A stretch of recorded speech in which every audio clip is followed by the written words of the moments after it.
is the predicament of the academic sessions, unfortunately. So it's late in the afternoon. It's also at a remote location.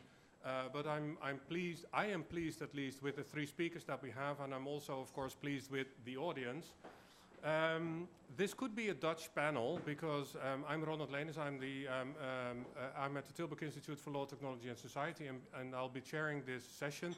But incidentally, the 3 speakers that we have are also based in the Netherlands, all 3 of them, although we have a speaker originating from France, and I'm not sure where you're Russia, okay. So it is an international audience, but we have 3 PhD students working at Dutch universities. But we'll do this in English, and we'll consider this to be an international panel. We have, I think, 3 relatively distinct topics on the agenda for now. We'll start with a presentation by Marjolein Lanzing, who's a PhD student at Eindhoven University, Eindhoven Technical University, I should say. She works at the Department of Philosophy and Ethics, and her background is in political science, and she did a research master in philosophy, I think, at the UvA in Amsterdam. And her PhD thesis or topic is entitled To Transparent Self, Identity and Relationship in the Digital Age. But I think that today she will provide a bit of a rant, if I may say so, on hypernudging and self-tracking and decisional privacy. So without further ado, I'll give you the floor. Yeah. Okay, prepare for the rant. Here we go. Okay. I love rants, by the way. Yeah, me too. That's all right, well, great that you're here. Today we're going to discuss self-tracking. We're going to discuss personalized feedback that self-tracking technologies are offering us, and we're doing that by looking at decisional privacy as a new conceptual tool for understanding what is going on when self-tracking technologies push us to change our behavior or want to steer our behavior. So what I'm going to do is I'm going to talk you through the paper that I wrote. I'm going to try to stick to the main argument. So if you have questions afterwards, feel free. But I want to take you through the aim and the claim of the paper. I want to discuss a little bit about what self-tracking is. And I want to discuss the difference between traditional nudges and hypernudges, which I'm going to explain later. I'm going to talk you through decisional and informational privacy. And finally, I'm going to talk about why these things are very much interconnected, and when we want to assess hypernudging, why we should consider them both for an ethical assessment. Okay, so the aim of the paper is to criticize the potential use of hypernudging in the field of self-tracking. And well, I'll explain all the terms in a bit, so bear with me. And the second part of the aim is to rehabilitate the use of decisional privacy as a conceptual tool to do so. And in that way, I want to counter a certain trend that has been identified by Bert-Jaap Coaxing, for instance, to assess all kinds of new information and communication technologies from the perspective of informational privacy. And well, the claim that I want to make in the paper is that hypernudges are manipulative because they compromise both informational and decisional privacy as complementary dimensions. So let's first take a look at self-tracking. Probably you've seen already some presentations today which were about self-tracking devices. Maybe you own one. Maybe you own a wearable like a Fitbit that tracks your steps or measures your calories or your sleep patterns. So you have the wearables, you have the corresponding apps that go with them that also track information. But importantly, self-tracking is not only limited to the devices and the apps, but there are often also practices that are related to certain social media platforms. So often the information that you gather on a self-tracking device or a self-tracking app can be shared on a social media platform. So what are self-tracking technologies? Basically, they are the types of technologies that help you to improve yourself. So by gathering a lot of data about yourself, you can then interpret the data and use it in order to change your behavior. And while for a long time self-tracking was seen as or only used for gathering information and looking at the information, it now increasingly is becoming a practice for steering your behavior based on that information. So many of these devices and apps and platforms are now using this information to give you personalized feedback. This is a trend that we see on many different levels in our society, not only on this very tiny, like this micro level of self-tracking, but we also see it on a governmental level, we see it on a mid-level with companies, social media platforms. It's been referred to as algocracy, so using big data-driven decision-making processes or algorithms that use big data to steer your behavior by John Danaher. So it fits in this broader trend that's going on. So one of the things you may ask is, well, that sounds great. Like, why should we bother? Why should this be a problem? Well, the personalized feedback that your self-tracking devices or your apps give to you are very persuasive. And persuasive to the extent that you may wonder whether it's actually still coaching or whether it's actually coaxing you to do something, or whether it's manipulative. So we're going to look a bit at these types of recommender systems, these big data-driven decision-making algorithms. So let's first look at a very traditional idea about steering your behavior and about steering behavior or pushing behavioral change, which is the nudge. Well, most of us probably know what a nudge is. It was famously defined by Thaler and Sunstein as a form of choice architecture that changes the behavior of people in a predictable way without forbidding any other options or changing their economic incentives. So importantly, a nudge doesn't coerce you, it doesn't take away options and then just leave you with one option, but it shapes the options in such a way, it shapes the environment in such a way that you will be steered into choosing a certain option. So a very famous example of a nudge would be you walk into a big hallway in a building, and then there's this big red arrow pointing towards the staircase, and next to it is the elevator. But you're sort of subconsciously pushed to use the staircase instead of using the elevator, which is actually fine because, hey, isn't taking the staircase better for you? This is a very important element of the nudge, the element of libertarian paternalism. You arrange the options in such a way that you choose what's best for you. So it's not forced, and you're still doing something which is good for you by playing into psychological mechanisms and subconscious decision-making. Obviously, this is also a very tricky point about nudges. The fact that designers can create an environment for you in which you display certain behavior, even though it might be good for you, it's actually weird that they use these weird or these subconscious mechanisms and not talk to us and convince us with argumentation, for instance, which is one of the basic ideas about respecting people as decision makers, as agents. So there's been a lot of controversy within the philosophical debate about the nudge. Is it manipulative? Is it not? Well, of course, Thaler and Sunstein had answers to this, and he said, of course, it's not manipulative if you use the right safeguards. So nudges should always be transparent. We should always be able to see the nudge. So the red arrow is there. You see the red arrow. You see that you're pointed in a certain direction. It's visible. Secondly, a nudge is supposed to be free to opt out from. So as a person, I should be able to still take the elevator and not the stairs. And finally, a nudge should improve your welfare. So it should be in the best interest of the nudgee, the person who is nudged. So apart from settling the philosophical debate about nudges, because I think there are pros and cons to that, I think we can convince even the people who believe that nudges are okay and non-manipulative that there's now a new form of nudge that is definitely manipulative, which is the HyperNudge. Now, what is the HyperNudge? The HyperNudge is a new way of nudging which takes place in the electronic environment or the internet. So it's a type of, well, coined by Karen Young, HyperNudge.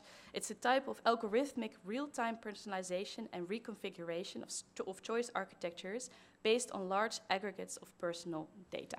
So a very clear example of a HyperNudge would be Google Maps. You type in a certain location, and then Google Maps makes a route according to the data of a lot of other people. So, for instance, if I take the car, Google Maps will take into account that lots of other people are taking the car at that particular moment, and it will advise me to take a certain route so that I don't get stuck in a traffic jam. So based on a lot of data, also of other people, Google Maps can provide me with personalized advice about how to continue my route. So what is so different about the HyperNudge? So the HyperNudge is much more potent and much more powerful than a regular or a traditional nudge. It's because they can be much more pervasive. They can be present in virtually every kind of platform or interface or app or device that you use. They're also very opaque, so you cannot see how certain options are offered to you and why. So opaque and often also hidden, just embedded within your use of Facebook, your use of Amazon, your use of Google, within your use of the Fitbit. Secondly, the network nature of the phenomenon is very tricky, so it takes data from multiple sources, combines it, and gives you advice. Thirdly, it's the real-time feedback about the HyperNudge, which is very, very powerful. So suppose, even using Google, right? If Google sort of adapts my route according to the data that flows in real time based on my actions, based on the actions of other people, it's a very, very persuasive way of steering people's behavior. Tailored feedback is commonly known as a very, very powerful tool. So especially here when it's real time. HyperNudges make use of learning algorithms. It's necessary to provide the real-time feedback. So they should be able to quickly adapt, to update, and to refine the decision-making techniques. So they can very quickly shape your virtual choice architectures. So that's highly persuasive. So persuasive that a lot of people have said, well, isn't that actually very manipulative? Shouldn't we call that manipulative? Because they're opaque, there's no easy way to opt out of these systems, and it's also a matter of whose interests are these HyperNudges? Are they actually promoting our welfare, or are they promoting some interest of a big commercial company? Okay, so I've been thinking about if we find these devices or these applications or HyperNudges, if we find them so manipulative, then why exactly are they manipulative? Manipulation usually means the invisible steering of a manipulee, of a person who usually is able of rational deliberation and choice.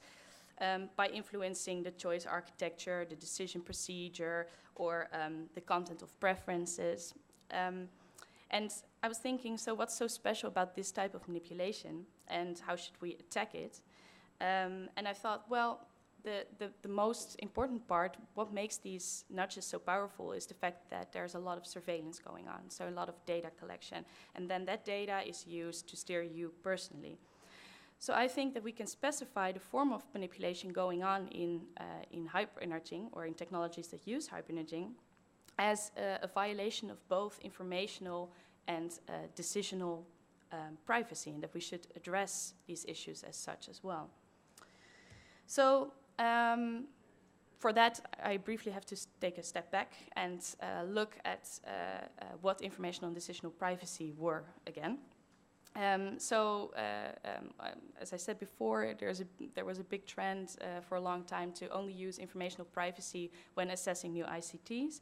But as we, or most of you probably also know, is that privacy has a lot of different dimensions.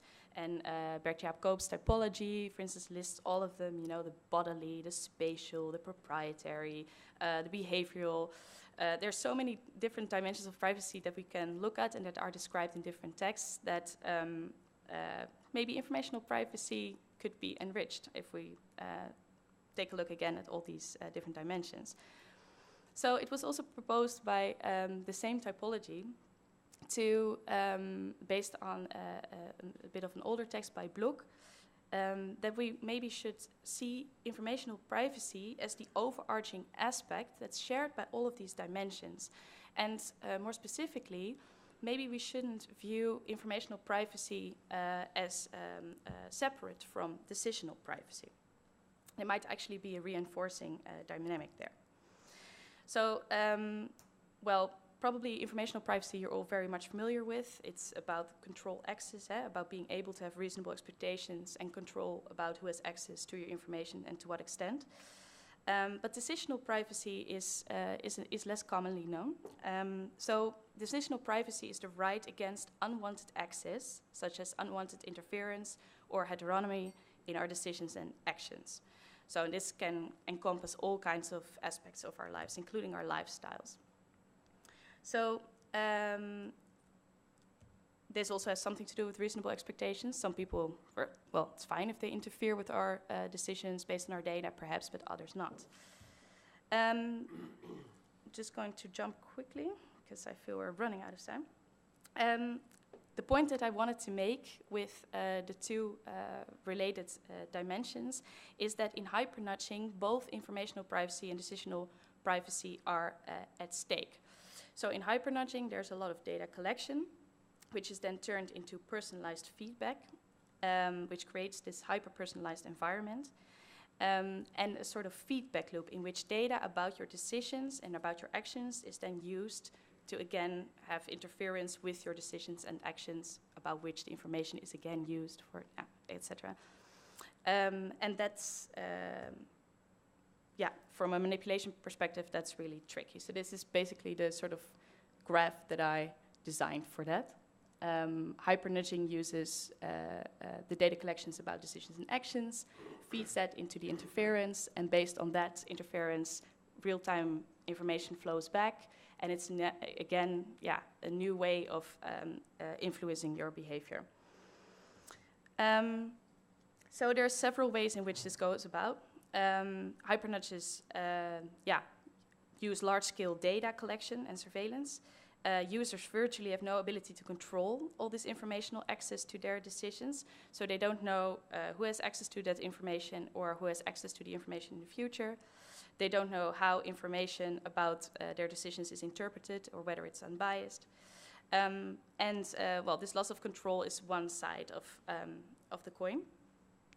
And then there's, of course, the fact that there's lots of commercial partners who, use this information to make money off.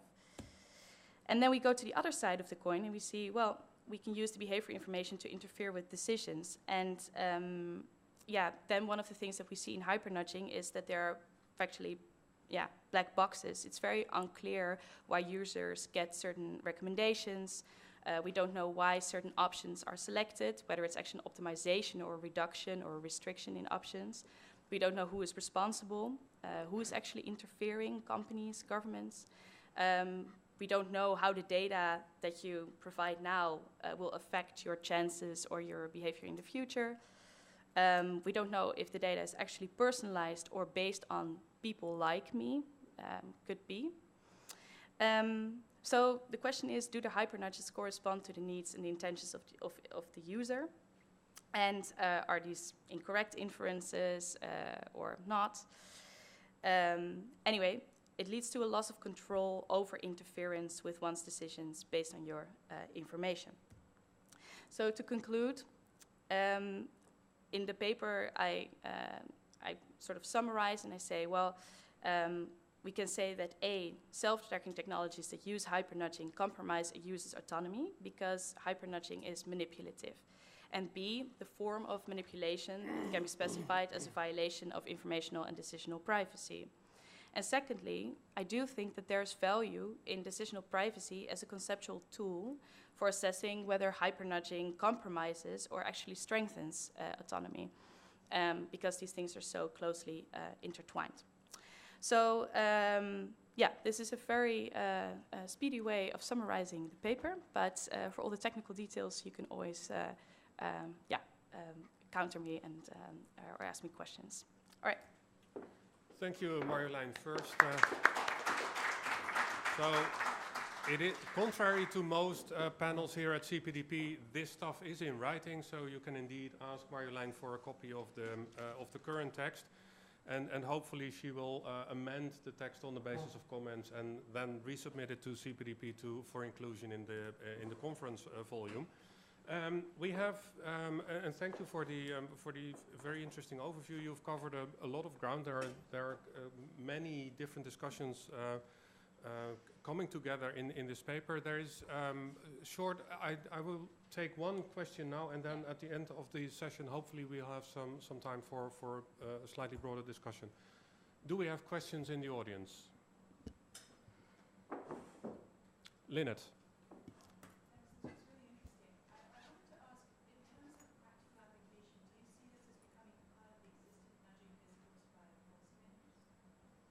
Can you repeat the question? Sorry, so you were wondering whether this practice is actually becoming common within... Do you see indications that policymakers are going to, that this is going to bleed into the kind of nudging that's considered good by policymakers? Right, so whether this is actually going to be used by policymakers as a good way of nudging, bleeding into it. Yeah, that's an interesting question, because I haven't really looked yet at public policymakers, for instance, and but I've seen some examples from Thaler and Sunstein. There was one response from Thaler, I think, on, well, obviously on companies that use this type of hypernudging, but I think I haven't seen it yet in public policy or anything, not yet, no. Okay, thank you. I think we need to leave it at this, but one of the things that I noted in the paper is that there are two discussions. One is on self-tracking, which is a confined thing, and the other one is hyper-nudging as a theme, and then indeed it could be an extension to traditional nudging, and maybe you could even say this is the only form of nudging that actually works or something, which is a different debate. Hmm? Yeah, this looks a bit like smart design. Yes, yeah, exactly. indeed, yeah. Okay, to be continued, I think, and there are close links between the two groups, I would say. Okay, thank you. We swiftly move on to our next speaker, and I can't read my own handwriting, so that's Catherine Jasserand. Hopefully that's near correct. She studied law in France in different locations. She also has an LLM in intellectual property from University of Berkeley, and currently she was at EVIR in Amsterdam for a while, but currently she's pursuing a PhD thesis at the University of Groningen, and she will take us to a facial recognition thing and the problems surrounding that. And Yes. Are you coping with the technology, or? That's the problem, actually. No, I'm just, it's all written in Dutch, so I have to say that I live in the Netherlands, but I don't speak proper Dutch. Can I help? I would like to have the view speakers. Okay, let me see if that. Yes. I think it's... I think that must be an option here. You want to have the speaker notes? Yeah, speaker notes, yeah. What? Yeah, trouble is I'm not a PowerPoint user, so I am Dutch, but of not much help But here. Marjolein, Marjolein? Marjolein. Marjolein? Jij had speaker Yeah, notes you had top? your notes besides. Where did you, which option did you It's select? Technical University Eindhoven, Yeah. coming in. Let's see, I think I just had, like this. Okay, Oh, perfect. right. Thank you very much. So I'm doing a PhD at the University of Groningen, and I'm actually working on biometrics, data protection and privacy. And I worked on a project funded by the European Commission on the development of a fingerprint sensor. That's how I came to the topic of biometrics. So my topic is about MegaFace and the new data protection rules applicable to research. Actually, I'm not focusing on MegaFace in the sense that I'm checking whether the use of MegaFace would fall within the GDPR, but I'm focusing on MegaFace as a case study to know whether a researcher in the EU could set up a similar database. It's very important because I think the two issues are actually very interesting. So I will give you a brief forward, MegaFace as a case study.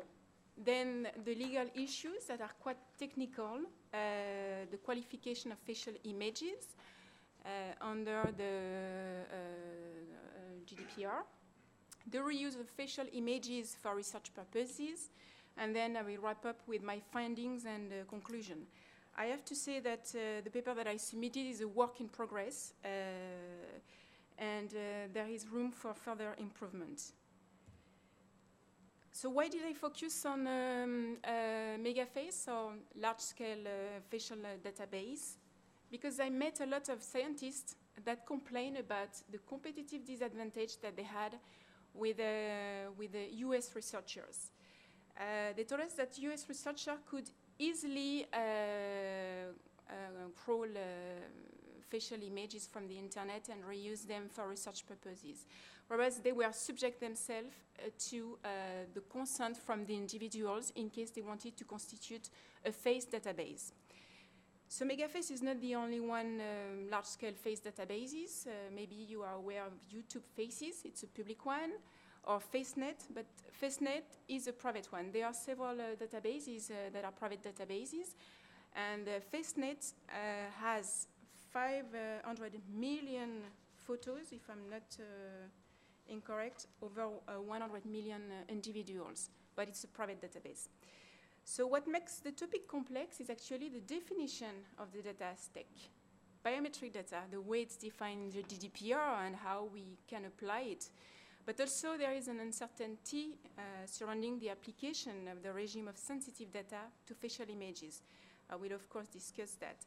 And what makes the topic actually challenging for me are the technical issues and the scientific issues that surround biometric recognition in general and the database. So MegaFace, who knows MegaFace? You know MegaFace, yeah. Yes, thanks to the paper, but you didn't know MegaFace. No, I think that it's not very well known, actually, this database. But because it has been constituted in the United States. Huh? But what is amazing is that a team of researchers in the United States compiled 1 million faces from almost 700,000 individuals. And they took the photos from the Flickr platform. There were photos available under Creative Commons licenses. I have to say that the details about this database are missing in the papers of the researcher, in the sense that we don't know under which Creative Commons license they were available, these photos. But it's an interesting point to mention. And then they constituted a gallery. It means it's a big database against which you can test algorithms. And it comes together with two other databases that are used for comparison. One which is based on celebrity faces, and another one on face aging database, because it's very difficult to be able to recognize individual across ages. So the purpose is really to make this dataset available for researchers and to test verification and identification algorithms.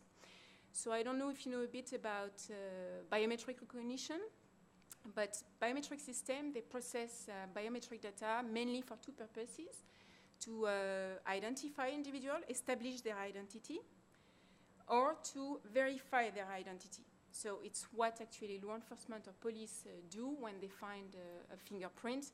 They try to match it with existing fingerprint recorded in several databases. So this is identification. And verification is, for example, when you cross borders and the photo in your passport is compared with your face. So in the case of MegaFace, identification means that you try to find a matching between one photo in the prop set, and you match it against 1 million unknown faces. And verification, it's actually you have two pairs of photos, you apply an algorithm to decide whether the pair is from the same person or not. The team of the University of Washington has issued 4 billion negative pairs. So there is, I think, enough room to test the algorithm. So just to illustrate, the prop set, the first one that you see on your left is from the database of celebrity. So you see several pictures of the same actress. And then it's matched with the gallery. Of course, there is not 1 million faces on this example. And you see that there is a match. And then the second example is you see a pair. They are positive pairs across ages. So these technical details are interesting, but let's focus now on the GDPR. The qualification of facial images. All these images that have been gathered, they are photographed. And the question that I asked myself was, what is the nature of this photograph? Are they personal data? Are they biometric data? Are they sensitive data? Actually, it's not exclusive. Personal data is the broad category, of course, and it's broadly defined in the sense that if the photograph relates to identifiable or identified individuals, they are personal data. There is not that much discussion anymore about that. But biometric data, there is a new definition that has been introduced in the GDPR. And actually, the answer to the question depends on interpretation. Sensitive data, I added in these slides. Actually, it's interesting because these photographs could be sensitive data for two reasons.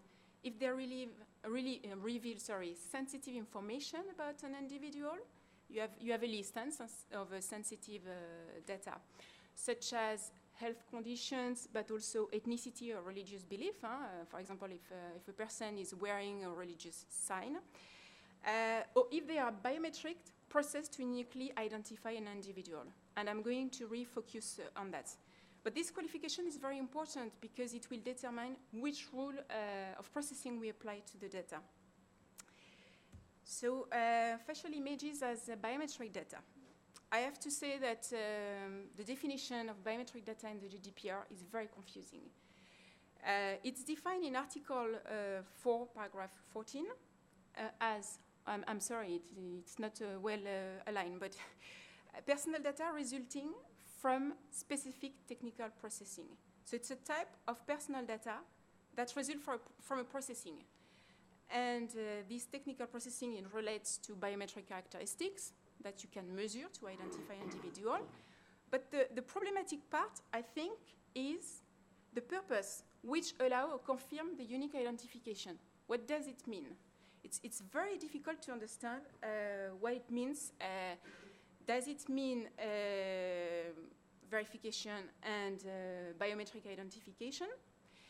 The term unique identification, how should it be interpreted? Do we have to interpret it from a data protection perspective? I would say yes, because the text is a data protection instrument, or from a biometric perspective, and then it will reduce it will reduce what it covers. And then we have a recital, 51 GDPR, so it's quite promising because this recital is actually providing some details about the status of photograph. So, but when you read the recital, you see that it's not worded the same way. The photographs, they are covered by the definition of biometric data. So when they are processed through specific technical means, allowing the unique identification or authentication.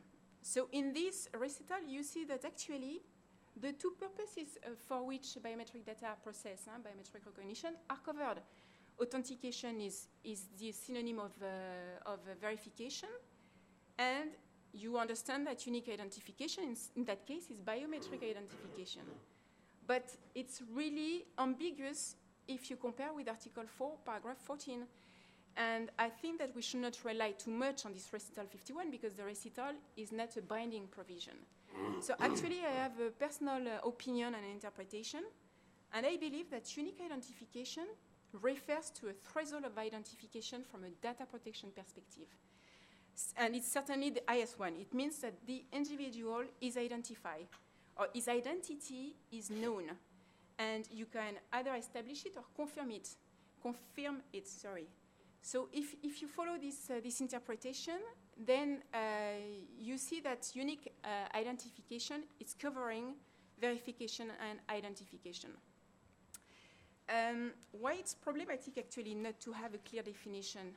It's because if biometric data as defined in the Article 4, paragraph 14 are processed to uniquely identify an individual, they become sensitive data. And so you really need to know what uniquely identifying means. As I say, I believe that it's a threshold from a data protection perspective, because you find this reference uniquely identifying, not only in relation to biometric data, but also in relation to the use of unique identifiers. And then, based on the interpretation that I made, I actually consider the hypothesis where facial images would qualify as sensitive data.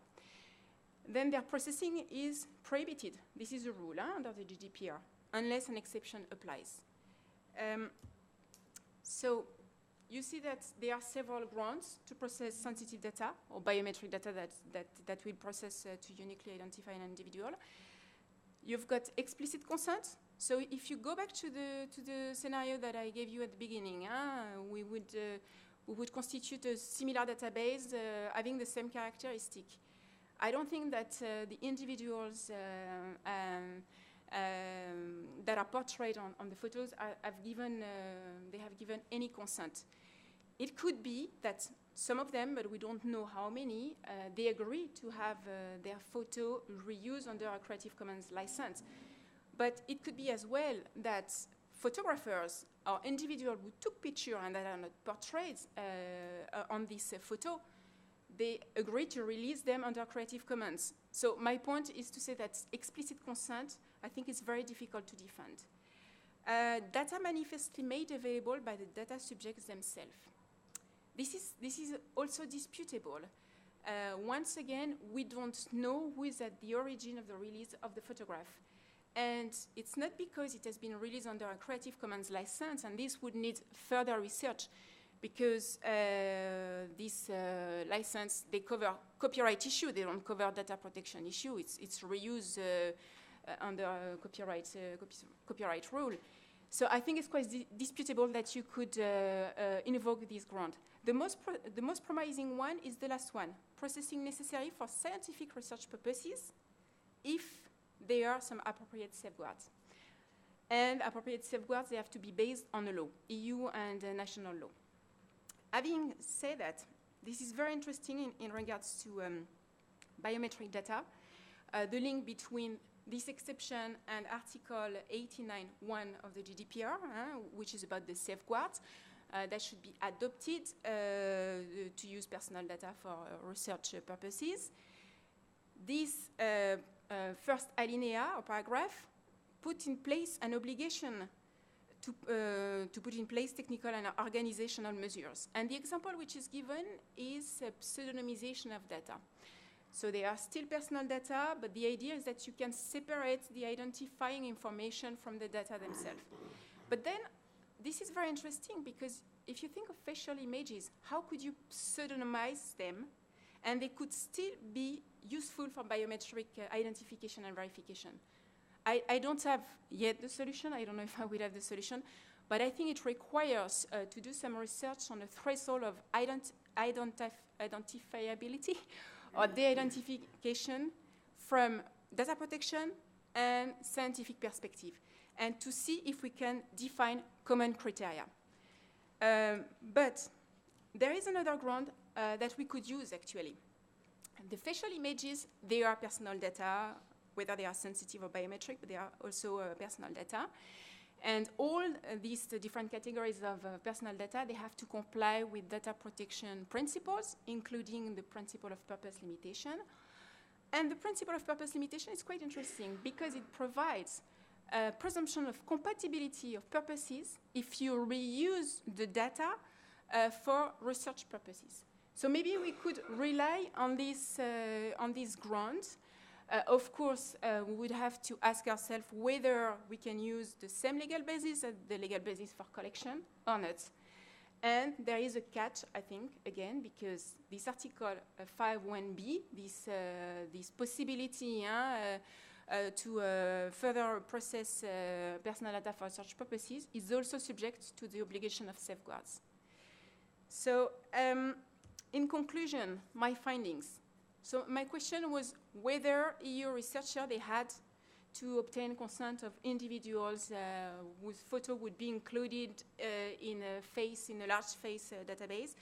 Well, I think that they could find another ground, but they would have to define safeguards, which safeguards.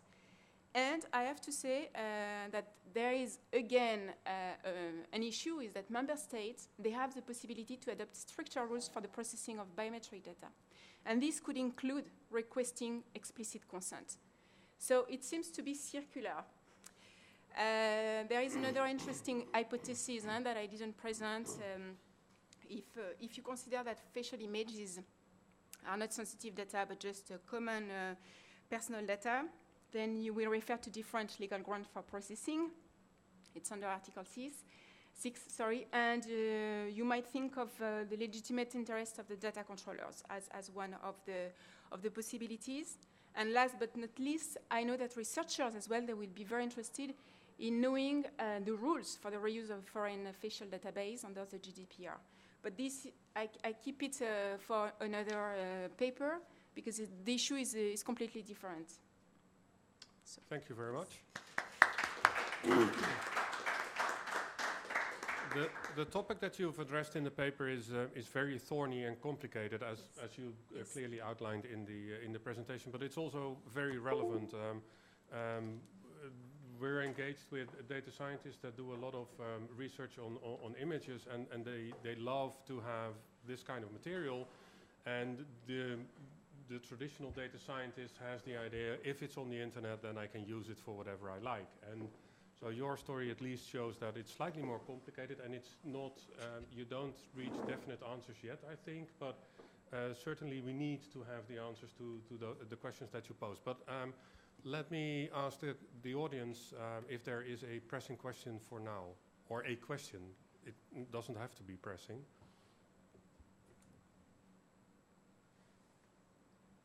No? Okay, then keep chewing on your question. We'll come back to you. We'll move on to the third speaker then, and that is Georgy Ishmaev. And he touches another very relevant and interesting topic. And we've had projects like trust and... Okay, let me get back to the topic. So there's a lot of talk about trust in the internet, trust in technology, trust in the Internet of Things, but there's also the related concept. Shouldn't we be talking about trustworthiness rather than trust, because trust is something that establishes in your mind, in a sense, and that is not something that happens in the technology. But Georgy, when he gets the technology going, will take us through this exciting field of trust versus trustworthiness in the context of the Internet of Things. Works. And we're almost there. Okay. Yeah. The floor is yours. Yeah. Thank you very much. Well, speaking of trust in the IoT, first thing I started considering last year on this very same conference, everything you could hear about IoT and privacy, you could hear trust. So it sounded like the most important thing you should say after you say IoT, privacy, you should say trust. And it is really fascinating because the concept itself is very loaded, and you can find it in so many different fields of study. And what is more fascinating, you can find completely different meanings. So that was the premise for research paper, basically, how we should try to define it and what does it mean for technological design. And coming this year, I thought, okay, it was last year's topic, so maybe this year we solved everything. Maybe privacy in IoT, maybe trust is solved. So I looked up some surveys, and well, very interesting. It was, I think, late 2017, December it was published, this report, and some of the highlights are particularly fascinating. So it is predicted that the global market for data brokers will grow at 11.5% of compound annual growth up to 2026. And also, the highlights of this report are that growth of Internet of Things will create great opportunities for this market. And what is even more revealing, that sales of consumer data are estimated to get more than 1/3 revenue share. So probably the privacy in IoT is not going to go away anytime soon. Well, but what about trust? Maybe we solved the trust. So another report is also quite revealing from Cisco. They usually do some real nice surveys on IoT. And here you can see that only 9% of consumers actually say that they trust in technology. And yet, what is even more fascinating, 42% of them are still hesitant to stop using it. So there might be some kind of issue here. They title it as trust paradox. I would try to argue about that. I would say that it is not an issue of trust paradox. And the starting point of my critique is actually that if we compare IoT with studies on IoT acceptance with other studies on emerging technologies acceptance, we can find some really useful revelations. And still, I mean, if you look into policy proposals, corporate strategies, technological development forecast, everywhere the question, we need to build more trust. We need to build more trust. But I mean, what is it based upon? And as I mentioned, for instance, in nanotechnology acceptance studies, you can find very interesting conceptual framework called deficit model of trust. And that is basic assumption about the trust itself and how it is defined in these studies very often. And it has many premises, but 3 of them, I would say, key ones, is that trust is considered as prerequisite for cooperation, is that lack of trust or understanding is seen as an obstacle for benefits of technology, and finally, this approach focuses on the question how to elicit trust. And actually, it ignores the question, should it be elicited at all?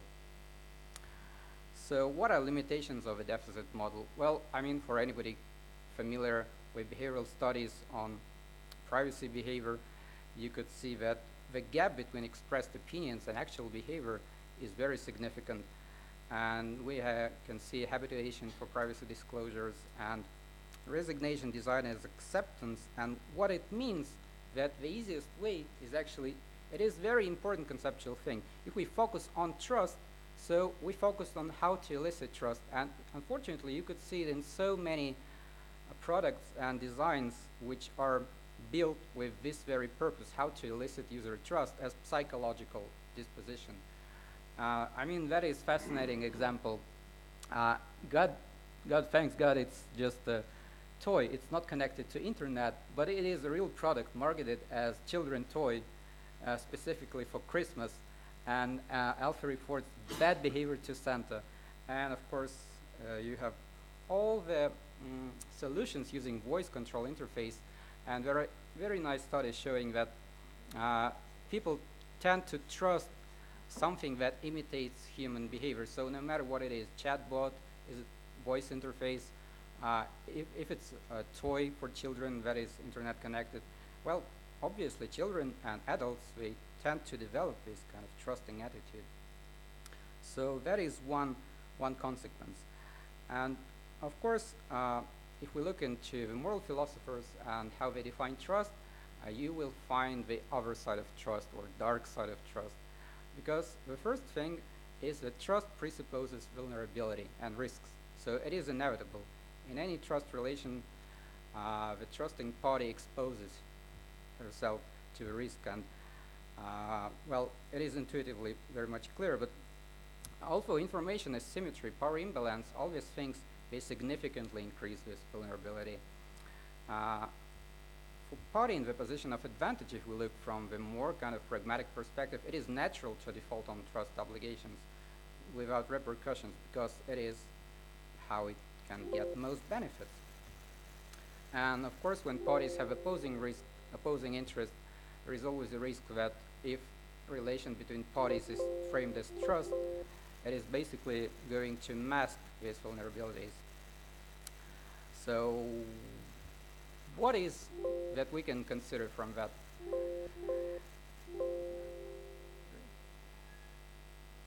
Okay. Something is trying to get our Okay. attention, but Some we message. have no clue what it is. Okay, so whatever it is, we shouldn't trust it, I would say. Indeed. And we sometimes tend to forget that distrust can also have significant moral value. And actually, the moral value of distrust can be traced as far back as to very beginnings of thinking how we design democratic institutions and complex systems with many actors involved in these systems. And I like particularly this phrase from Hume. So in contriving any system of government, every man ought to be supposed a knave and have to no other end in all his actions than private interest. And it doesn't mean that these people are evil, although Hume scholars would argue on how he defines reasonable knaves. Still, seems like a sensible premise to start with. And what is more important, it shifts focus from trust to trustworthiness. So the problem is how you define trustworthiness in IoT. I mean, IoT taken very broadly, it is a design paradigm basically. So that is one of the working definitions widely accepted. It is an ecosystem, right? And how you can make ecosystem trustworthy. It is pretty complicated task. So, I mean, clearly it is much easier to focus on trust and on trusting party than on trustworthiness. But still, I would argue that we can overcome that issue. And just to have a look, it's very schematic, very simplistic. It's not so technical, but 3-layer model, which is pretty much standard. There are different layers: perception, network, application layer, and that is reference model, so-called. And I mean, what we can first extract from this reference model is that the amount of data collecting entities right now is, well, it's staggering. We have first-tier data collectors such as service providers who provide analytics on personal data. We have network providers, we have sensor providers, we have data brokers, we have data analytics, which might be separated. We might have cloud provider who might be first or second tier. So it is already starting to look complicated, and you can see that information asymmetry is, well, it's here. The problem, if we put it into the trust framework, and I mean by that I mean moral trust, which focuses on vulnerability. So of course we see that complexity of architectures contributes to asymmetry dramatically.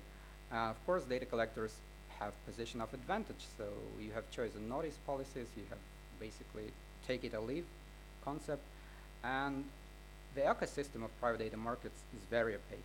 So of course IoT manufacturers aim to accumulate closed silos of private data because it is seen as an asset. And yeah, it is not very difficult to see how users are not in the best position to behave like a reasonable agents and choose their trust on the premise of benefits. Oh God.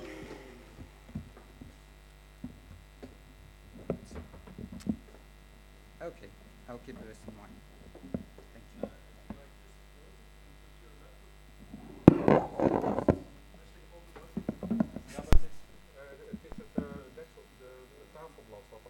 Yeah, that's the problem here. No, that's okay. That's okay. I can keep it. That's fine. That's fine.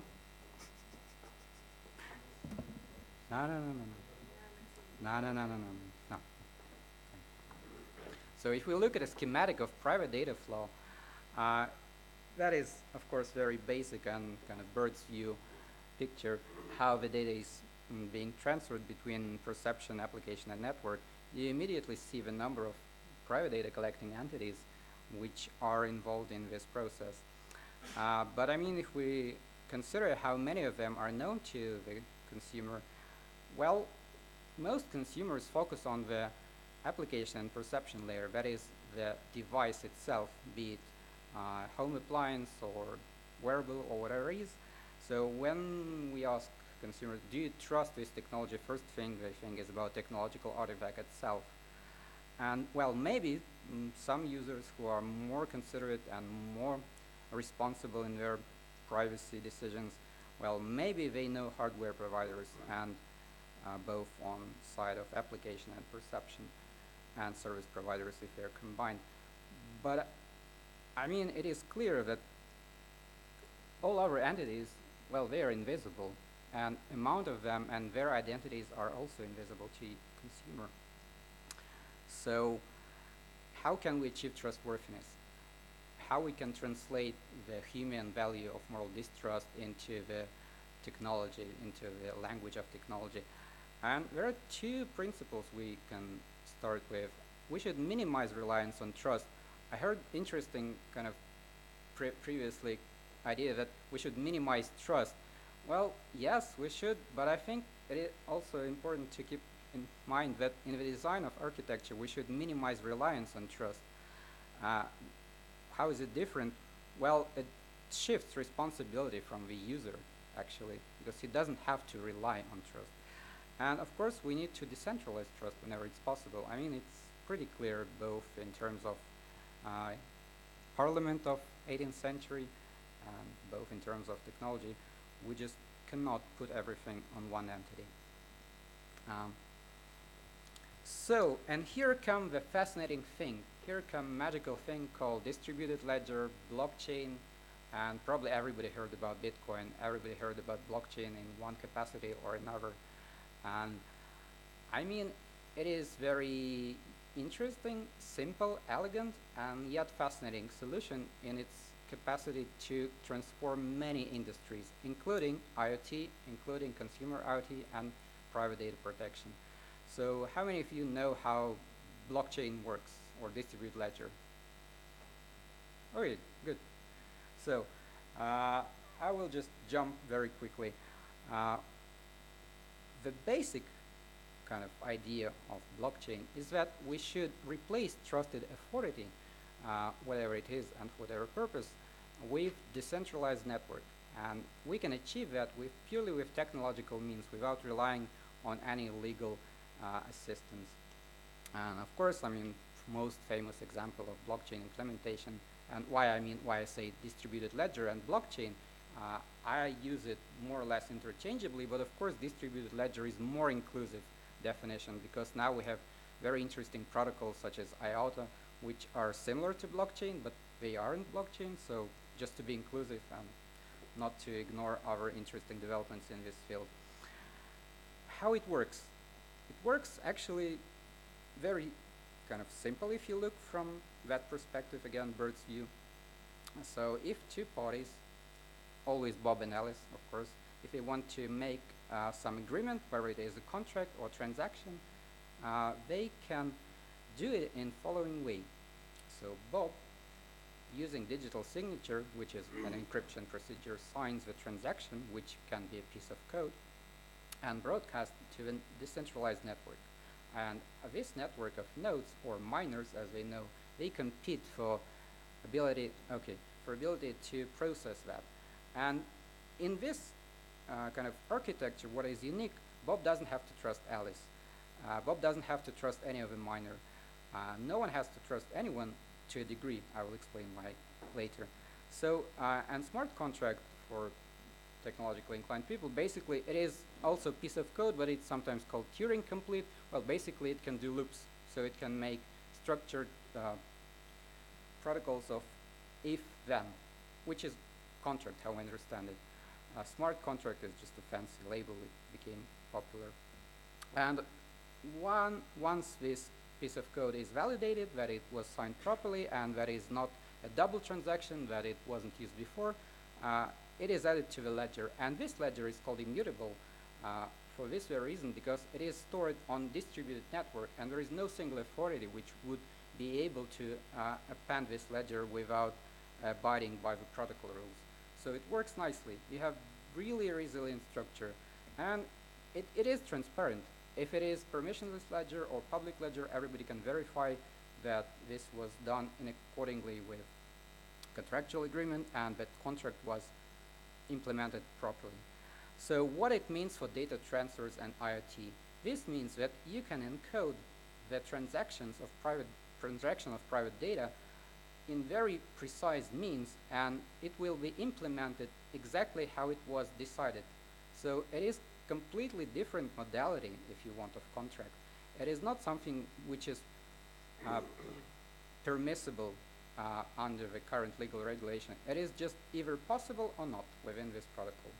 And it works specifically like that. So just to jump on few misconceptions, because now we can repeat this cycle again. So using technology which actually reduces reliance on trust, we already get some interesting, I would say, framings of this technology, and these are cited from different white papers and initial coin offerings. Is it a trustless technology? Can it generate trust? Is trust a natural consequence of blockchain? No, no, and no. Can distributed ledger solve problem of trust? I would say partially, yes. It can do some things which can be really, really necessary to implement as soon as possible, considering the growth of the data brokers market associated with IoT. So what can schematically achieve? It can serve as a layer, so blockchain layer or distributed ledger layer can serve as a gateway between user's edge and services, whoever or whatever they are. And as you see in this scheme, services which get access to private data are separated from data consumers because data consumers can act as contracting party. So users are able to sell their data for fair, at least transparent prices according to different projects, which is a problem in itself because you see how you get the creeping commodification of private data, again creeping on us from different direction. But I mean, there are very nice things which can be achieved, such as device identity, identity of data collectors, access requests, data transfers, data integrity, and finally financial transactions, so people can get fair price for private data if they want to share it. If they don't want to share it, they don't have to. And this gateway can be either public ledger. I mean, if we speak about standardized architectures and ecosystem, of course it has to be public. And it can be also private ledger. You can have your own very own blockchain at home, which gives access to devices on the network. And I mean, what can it give us in terms of more kind of legal as a conceptual framework?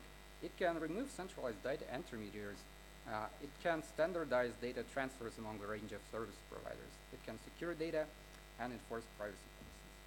So what are the limits? Of course, it is still young technology. It is still vulnerable to hacks. Just to mention a few of them related to IoT. I mean, there are plenty of other unrelated. So of course, it is still early stage. And the thing is, the layer itself, distributed layer, has to be trusted. So the protocol developers, those who review the code, they have to be trusted.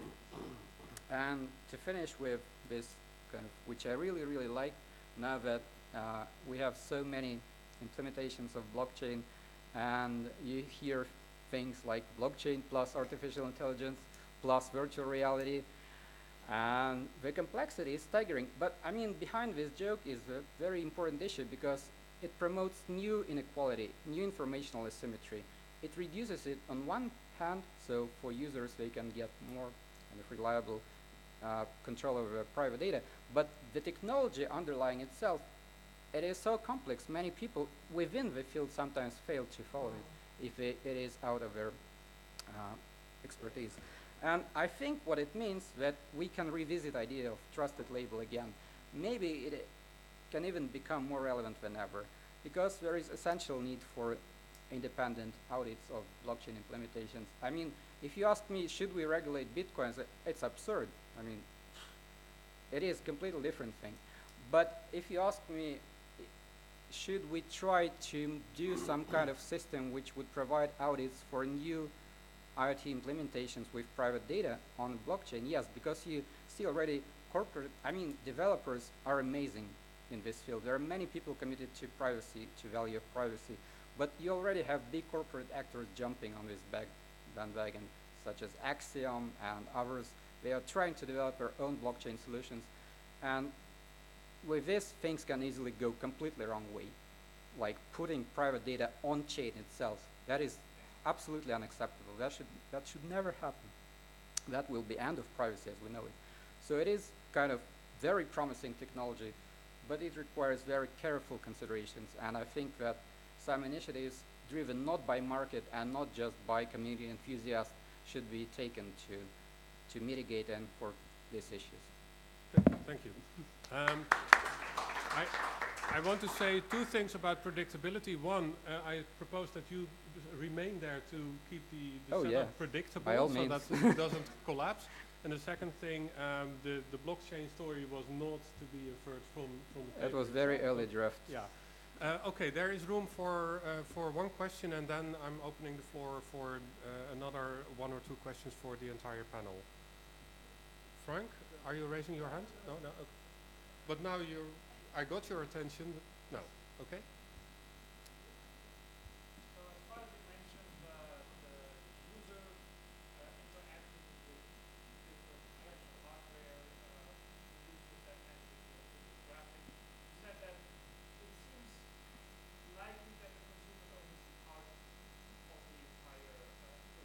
Yep. You said that you think it's more likely that so that you start that they see the application and the perception. Yep. And then when prompted about their trust, they will reply whether they trust the particular application. And only then as a second step you move to whether they will trust the hardware producer.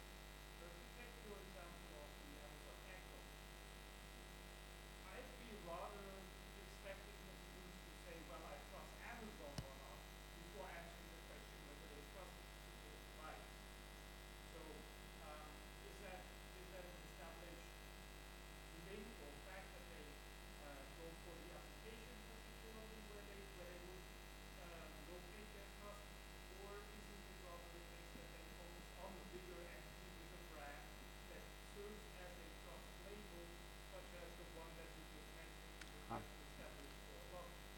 Right. Okay. Well, Can you briefly summarize Sebastian's question because the camera doesn't pick up the audio from the room. Okay. So as far as I understand your question, you would ask why do people more focus on technological artifacts rather than on brand names, and how does it relate to the idea of trust label? Well, I don't think that trusted label itself is such an amazing name for that, because it implies labeling, and labeling privacy seals, they don't have a perfect history, unfortunately.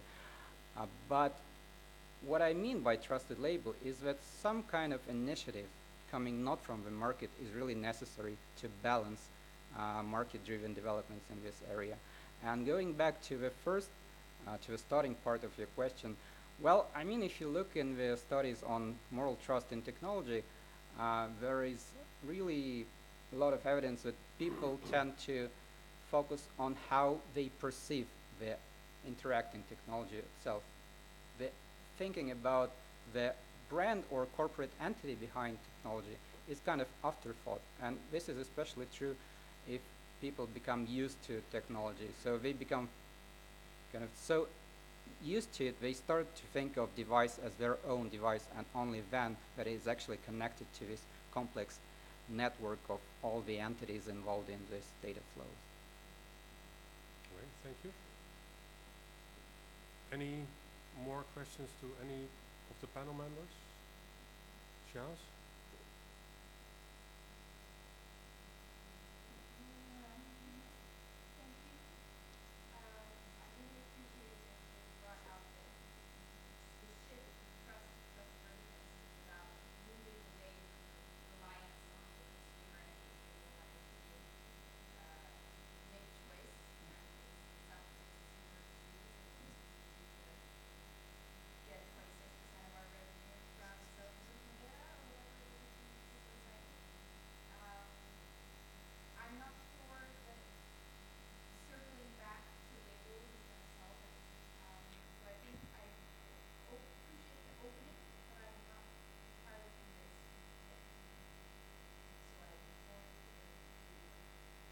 Thank you very much.